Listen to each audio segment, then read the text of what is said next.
Edwin, is difficult life.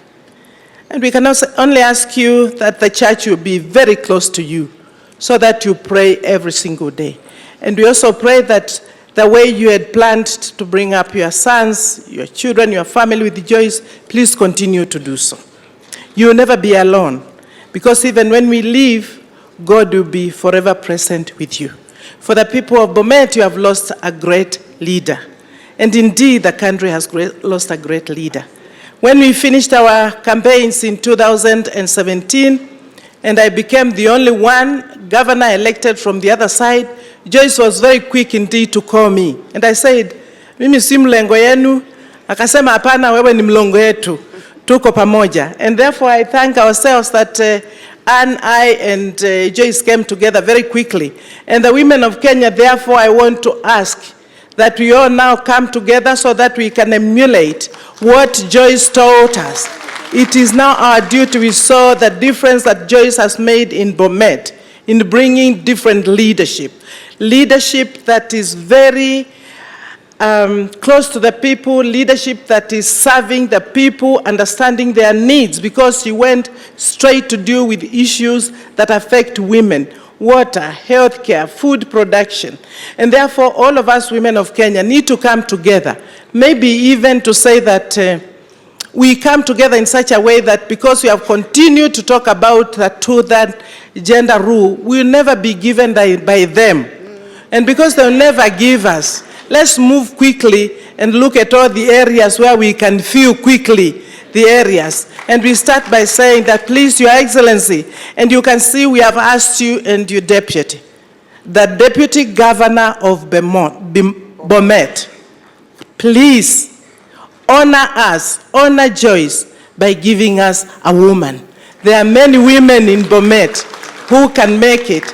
So we'll be watching you, we'll be visiting you, we'll be talking to you on a daily basis, because we know the many telephone calls that will be going and telling them, you know this, look at this. There is no look at this.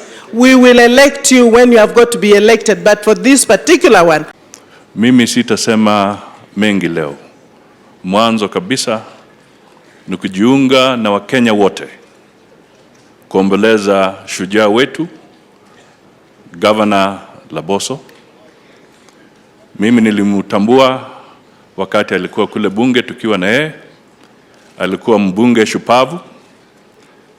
Alikuwa kiongozi wenye fikira na hekima.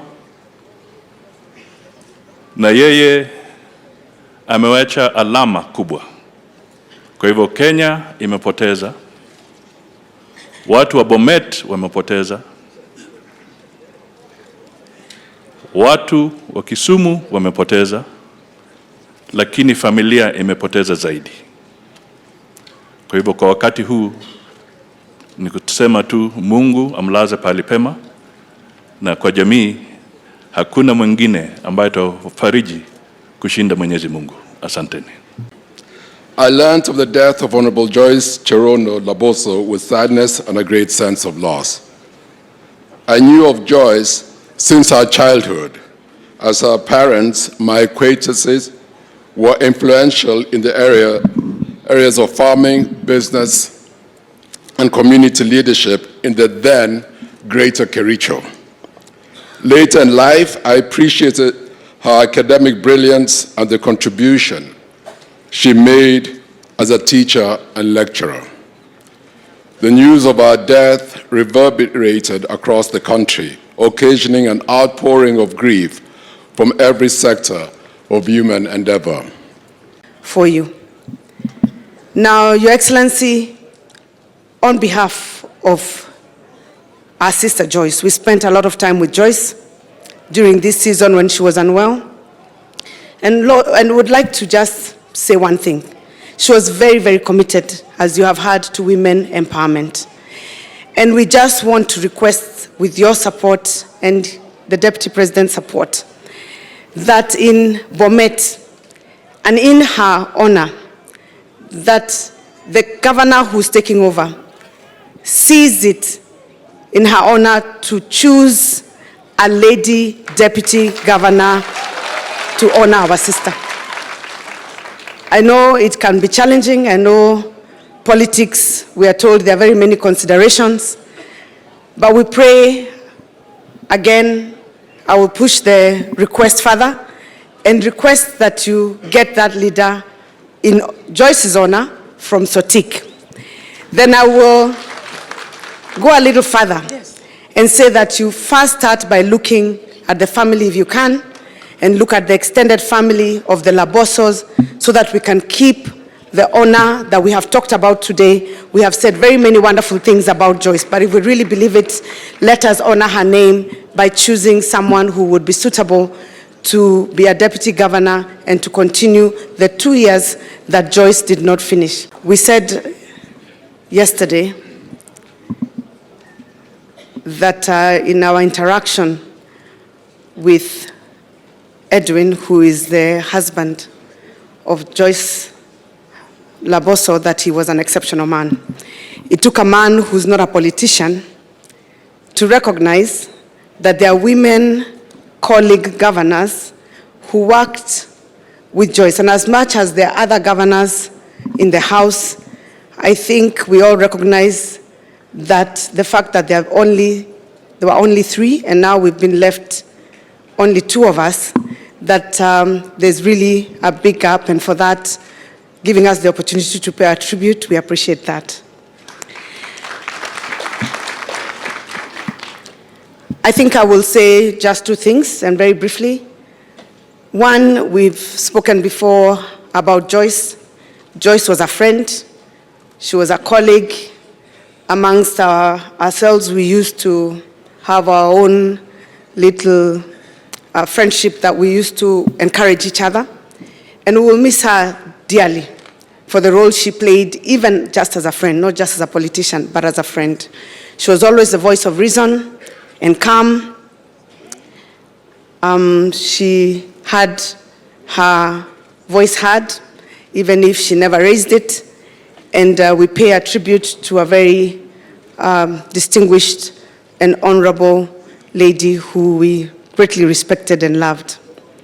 To the family, we encourage you with the words of the Bible that the Bible says that you be strong and do not fear, because God will be with you. He is the one who knows the plans that he has for your family, and I'm sure as much as many of us promise to be with you and to stand with you, I think God will be the ever-present help. We are burying a woman of great humility and determination. Joyce, in her journey through life, she's had to overcome many obstacles for her to be elected as a member of parliament in Sotik. She had to overcome traditional stereotypes because she was married elsewhere. For her to be elected deputy speaker, she had to overcome a record that existed, that no woman had ever been elected as a deputy speaker.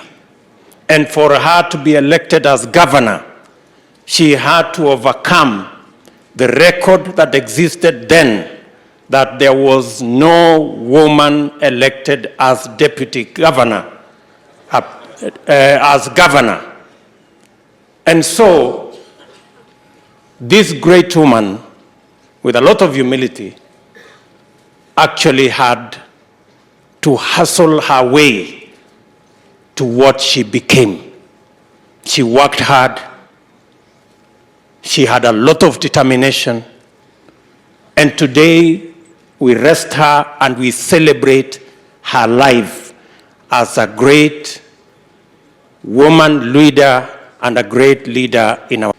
Your Excellency, yesterday you told the country what the government you lead is doing.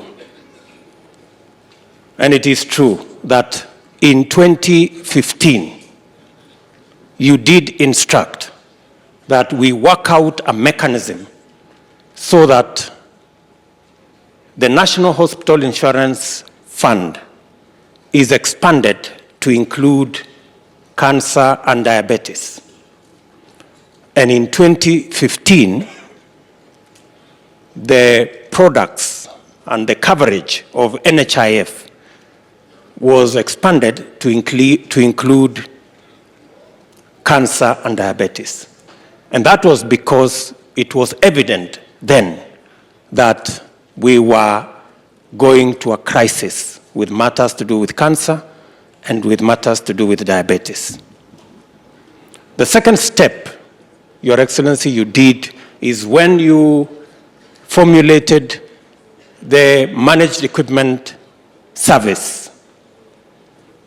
A big portion of that program was targeting radiology and was targeting screening of cancer and related diseases. And that is why today, at least in every county, there is a cancer screening facility.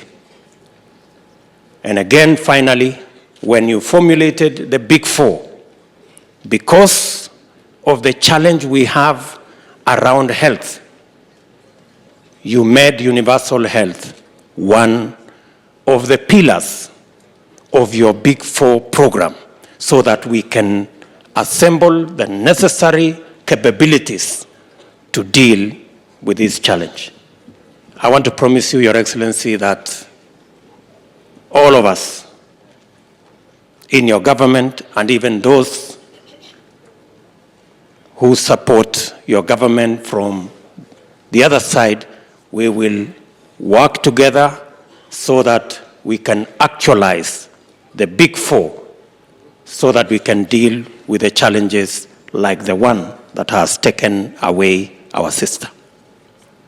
One or two things. Your Excellency, we are burying a woman of great humility and determination. Joyce, in her journey through life, she's had to overcome many obstacles for her to be elected as a member of parliament in Sotik. She had to overcome traditional stereotypes because she was married elsewhere.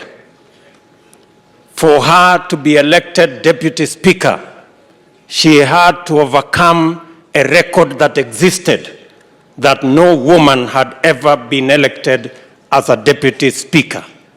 And for her to be elected as governor, she had to overcome the record that existed then that there was no woman elected as deputy governor, as governor. And so, this great woman, with a lot of humility, actually had to hustle her way to what she became. She worked hard. She had a lot of determination. And today, we rest her and we celebrate her life as a great woman leader and a great leader in our republic. It is also correct to say that Joyce, in her life, she had to battle with a lot of courage the most dangerous disease in our history today, the condition of cancer. And very few people manage to deal with cancer for 28 years, like the way Joyce did.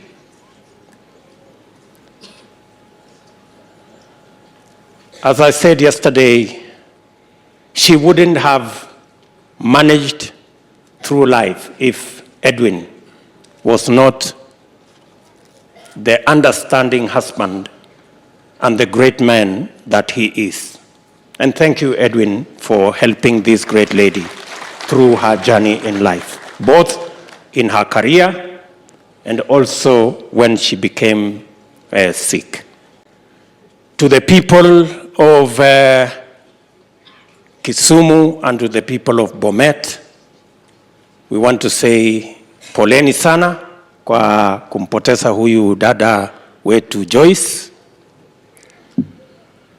Mimi nataka nitoe shukurani kwa Edwin na kwa watu wa Muhoroni na kaunti ya Kisumu kwa kutumpatia bibi wenu awe mjumbe na gavana wetu kule Bomet. Asanteni sana. Na mkiona hapo mbele mrudishe mkono, hatutakataa. Kwa hivyo nataka niseme asanteni sana kwenu.